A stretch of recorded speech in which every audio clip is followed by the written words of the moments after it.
ada satu hal yang mengatur hampir semua keputusan di dunia ini. Bukan politik, bukan kekuatan militer, bukan teknologi, tapi uang. Dan yang lebih menarik, cara uang mengendalikan dunia hari ini sebenarnya sudah dimulai sejak ratusan tahun lalu. Perlahan, tidak terasa, tapi sangat dalam.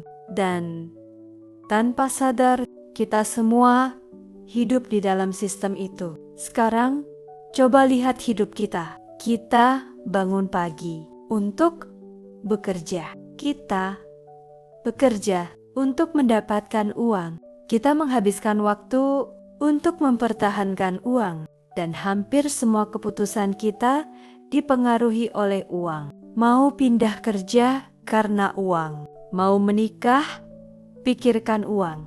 Mau hidup tenang, tetap butuh uang. Seolah-olah uang bukan lagi alat, tapi sudah menjadi sesuatu yang mengatur hidup kita. Dan pertanyaannya, kenapa bisa sampai seperti ini? Kalau kita mundur ke sekitar 300 tahun lalu, dunia mulai berubah. Dulu uang itu berbentuk emas dan perak, artinya jumlah uang terbatas, tidak bisa dibuat sembarangan. Kalau kamu punya emas, itu benar-benar milikmu. Tapi kemudian muncul sistem baru. Orang mulai menyimpan emas mereka di tempat yang lebih aman. Dan sebagai gantinya, mereka mendapatkan kertas sebagai bukti. Kertas ini bisa ditukar dengan emas. Awalnya sederhana, tapi disinilah perubahan besar terjadi. Karena lama-lama, orang tidak lagi menukar kertas itu dengan emas. Mereka mulai percaya bahwa kertas itu sendiri adalah uang. Dan dari situlah, uang mulai berubah dari sesuatu yang nyata menjadi sesuatu yang berbasis kepercayaan. Seiring waktu, sistem ini berkembang. Bank mulai memiliki kekuatan. Mereka tidak hanya menyimpan uang, tapi juga bisa menciptakan uang. Dengan sistem yang disebut hutang, artinya uang tidak lagi harus ada secara fisik. Ia bisa diciptakan. Dan ketika uang bisa diciptakan, maka kontrol atas uang menjadi kontrol atas dunia. Lalu masuk ke zaman modern, bank sentral muncul. Mereka punya wewenang mencetak uang,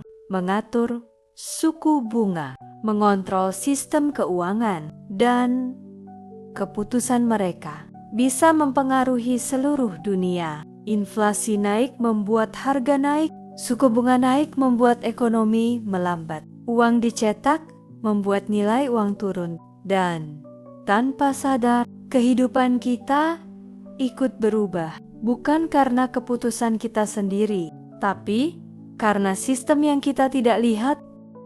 Masalahnya bukan pada uang itu sendiri, tapi pada bagaimana sistem itu bekerja. Karena saat ini kebanyakan orang hanya melihat uang sebagai alat tukar. Padahal di balik itu ada sistem yang jauh lebih besar. Sistem yang menentukan berapa nilai uangmu, seberapa cepat uangmu berkurang nilainya, dan seberapa sulit kamu bisa maju. Dan kalau kamu tidak memahami ini, kamu hanya akan menjadi bagian dari sistem, bukan orang yang memanfaatkannya. Jadi apa yang bisa kita lakukan? Kita tidak bisa mengubah sistem besar itu, tapi kita bisa mengubah cara kita melihat uang. Pertama, sadari bahwa uang bukan sekadar alat, ia adalah sistem. Dan kalau kamu tidak memahaminya, kamu akan terus bermain di dalamnya tanpa sadar. Langkah-langkah yang dibutuhkan. Kalau kita sudah sampai di titik ini, mungkin kamu mulai sadar satu hal. Masalahnya bukan karena kita tidak bekerja keras. Banyak orang sudah bekerja keras. Masalahnya adalah kita bekerja di dalam sistem yang tidak kita pahami, dan selama itu tidak berubah. Hasilnya juga tidak akan banyak berubah. Langkah pertama yang perlu kamu lakukan adalah ubah cara kamu melihat uang. Selama ini kita diajarkan uang itu untuk dibelanjakan, untuk memenuhi kebutuhan, untuk menikmati hidup. Dan itu tidak salah, tapi itu belum lengkap. Mulai sekarang coba lihat uang sebagai sesuatu yang bergerak, sebagai sesuatu yang dipengaruhi sistem, sebagai sesuatu yang bisa kehilangan nilai tanpa kamu sadari. Saat cara pandangmu berubah, keputusanmu juga akan berubah. Langkah kedua adalah belajar bagaimana uang sebenarnya bekerja. Bukan cuma bagaimana cara mendapatkannya, tapi bagaimana uang itu diciptakan. Bagaimana inflasi terjadi? Kenapa harga terus naik? Kenapa uang yang kamu pegang hari ini nilainya tidak sama di masa depan? Karena banyak orang bekerja keras, tapi tetap merasa tidak cukup. Bukan karena mereka kurang, tapi karena mereka tidak memahami permainan yang sedang mereka jalani. Langkah ketiga, jangan hanya menyimpan uang, tapi pikirkan kemana uang itu bergerak. Kalau kamu hanya menabung, uangmu memang terlihat aman, tapi diam-diam nilainya berkurang. Pelan, tapi pasti. Itulah kenapa banyak orang merasa, kok sudah lama kerja, tapi tidak maju-maju, karena uang mereka tidak berkembang. Mulai sekarang, pikirkan bagaimana uangmu bisa bekerja. Bukan hanya kamu yang bekerja untuk uang.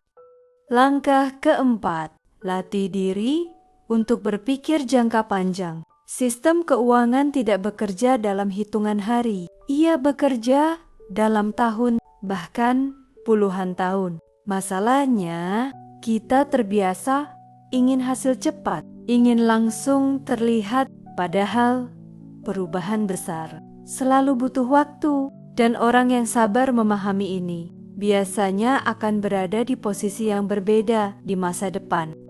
Langkah terakhir, jangan hanya ikut arus. Ini yang paling penting.